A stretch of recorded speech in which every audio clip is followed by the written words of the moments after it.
Hey everyone, and welcome back to the Amber Living Vlogs. This is Beyond Film School, and I'm Amber, and today we're talking about film sets post-pandemic.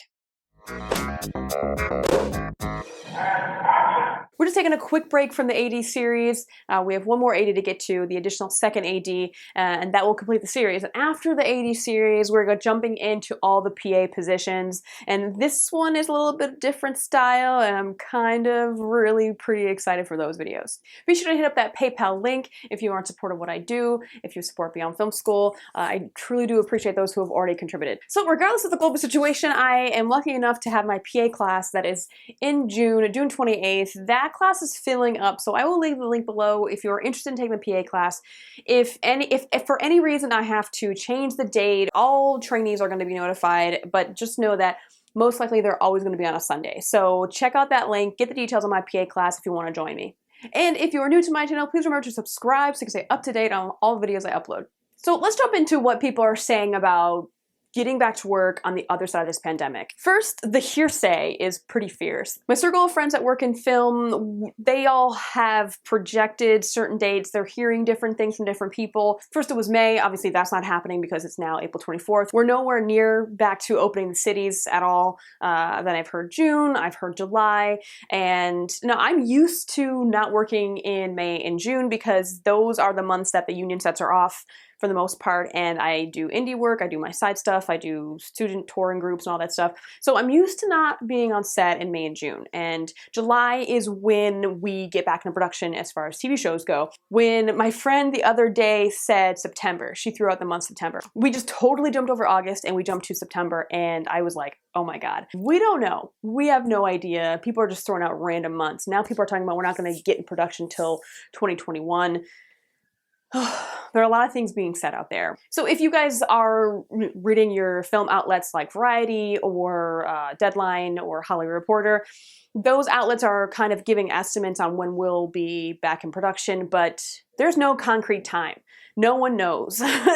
No one knows the concrete time when we're going to be back on set. They're all just basically predictions on the news that everyone's seeing, so there is no answer right now. So getting to potential plans of getting back on set. Now, there are studio executives, there's random producers, famous directors, they're all getting together to try and figure out what is the best course of action and what are the things that we need to change to address sanitation, hygiene, and the spread of viruses and germs on set. So why is a plan needed? Why? Because there's tons of people working on set. Tons of people bring tons of germs, viruses, all these things. Needless to say, there's a lot of things I have to change, so cast and crew are not taken out by getting sick. I mean, especially cast, and I hate to kind of zero in on cast because it's not like everyone doesn't matter, but here's the thing. Cast is the face of the show, and when they're down for the count, we have no show, especially if it's your principal cast. An article from Deadline has reported that a show in Australia will be one of the first in the world to resume production, and they have implemented a certain amount of procedures to try and avoid people getting sick, and the plan is kind of interesting. So they're gonna have quadrants for their studio space. Imagine it just being divided up, and each quadrant is going to have a production team, and those production teams in each quadrant will be isolated from one another.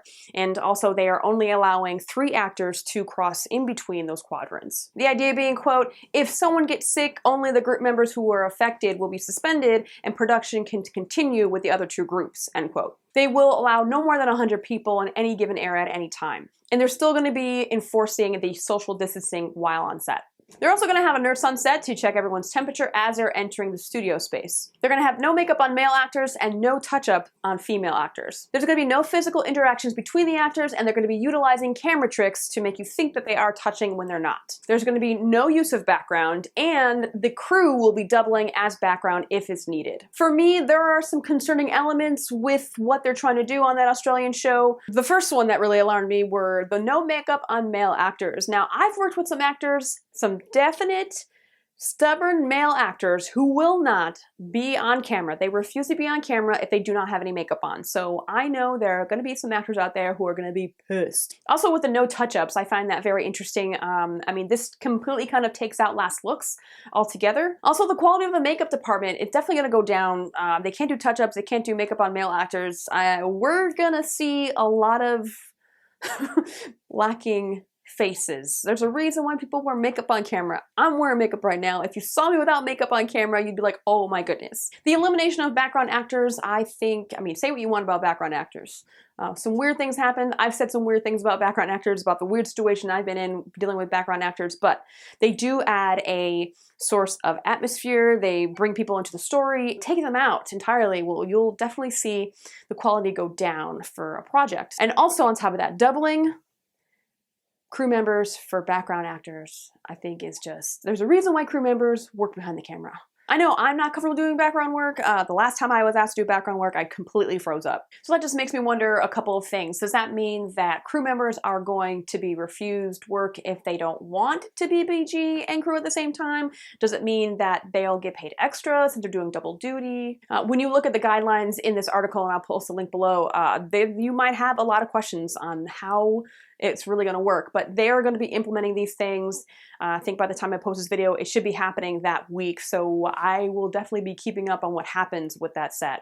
I think two things I noticed about this is that there's going to be less quality and less people on set, but that means more work for those people on set. So on the American side, Variety wrote an article recently on what ideas the Americans are kicking around to get back on set. Studios, producers, and union members are all kind of brainstorming what they could do. They even tapped into Steven Soderbergh, the famous director of Contagion, for his epidemiologist contacts for the plans. You're going to see that some of these ideas are similar to the ones that they're going to do in Australia on the set of Neighbours. One similarity is testing crew members as they enter the studio lot for their temperatures. Also, on the flip side of that is that they want to actually test people for the antibodies to see who is actually immune to the virus. They also want to test all cast and crew members for the coronavirus itself, and they'll have waves of tests for all of them. They also want to provide everyone with masks and gloves. They're considering all cast and crew have mandated housing, so they're going to have assigned housing, and they're going to be isolated from families and friends for the duration of the shoots. They're calling this, quote, a summer camp for movies, end quote.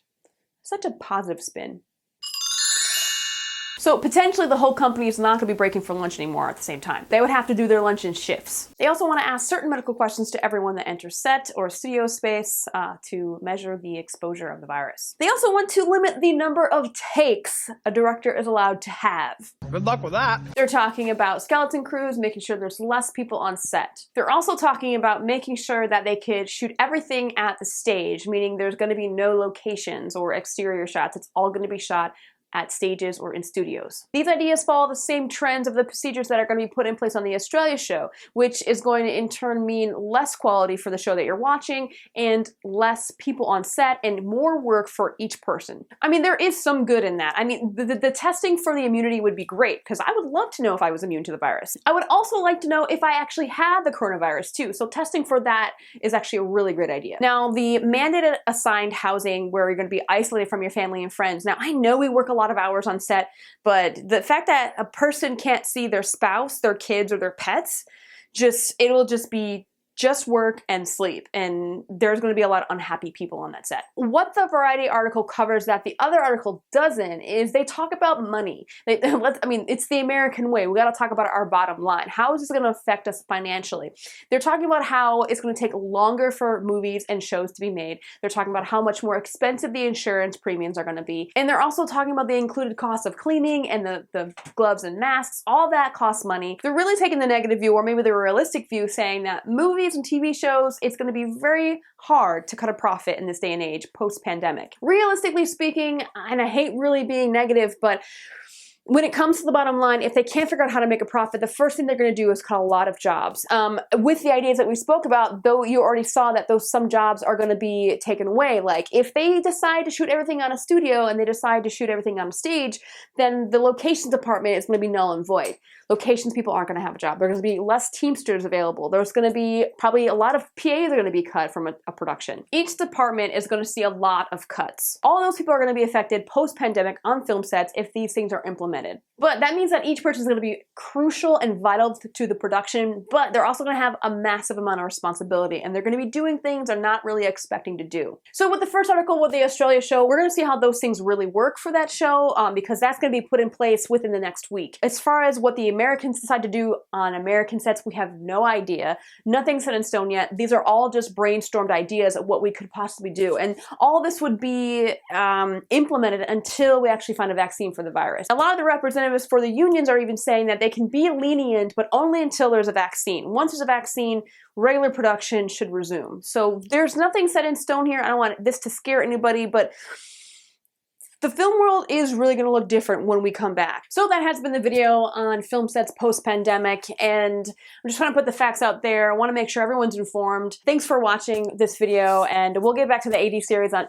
next week. So if you are new to my channel, please subscribe. I will keep you guys up to date. Hit up that PayPal link.